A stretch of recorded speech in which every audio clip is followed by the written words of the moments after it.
മനുഷ്യത്വം ആർജിക്കുന്നത് അറിവിലൂടെ മാത്രമെന്ന് ജി.കെ. എടത്തനാട്ടുകര. മനുഷ്യരെ മനുഷ്യത്വം പഠിപ്പിക്കുന്നതാണ് എല്ലാ വേദങ്ങളും മതങ്ങളും പ്രവാചകന്മാരും ചെയ്തിട്ടുള്ളത്.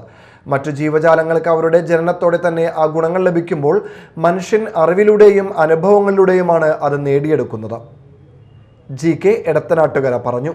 എറിയാട് അഴീക്കോട് ലൈറ്റ് ഹൗസ് ജംഗ്ഷനിലെ സയൻസ് സെന്ററിൽ സംഘടിപ്പിച്ച റമദാൻ ക്വിസ് പ്രോഗ്രാമിലെ വിജയികൾക്കുള്ള സമ്മാനദാന ചടങ്ങിൽ മുഖ്യ പ്രഭാഷണം നടത്തുകയായിരുന്നു അദ്ദേഹം. ഇരിങ്ങാലക്കുട തഹസിൽദാർ സിമീഷ് സാഹു, ഗാന്ധിയൻ കളക്റ്റീവ് തൃശൂർ ജില്ലാ ചാപ്റ്റർ പ്രസിഡന്റ് ഇ.കെ. സോമൻ എന്നിവർ സംസാരിച്ചു. ക്വിസ് കോർഡിനേറ്റർ സിദ്ദിഖ് പഴങ്ങാടൻ അധ്യക്ഷത വഹിച്ചു.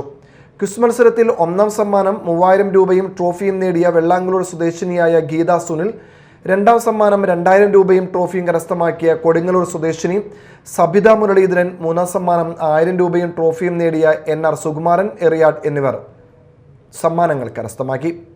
പ്രോത്സാഹന സമ്മാന വിജയികളായ മധു ഭാവന സ്റ്റുഡിയോ, അനിൽകുമാർ, ജയാനന്ദ് കോണത്തുകുന്ന്, ബീന അഴീക്കോട്, മേഴ്സി കോട്ടപ്പുറം, ജിഷ ടിറ്റോ ഇടവിലങ്ങ്, ഉദയകുമാർ കൊടുങ്ങല്ലൂർ, അജിത് കുമാർ അത്താണി എന്നിവർക്കും ഉപഹാരങ്ങൾ കൈമാറി.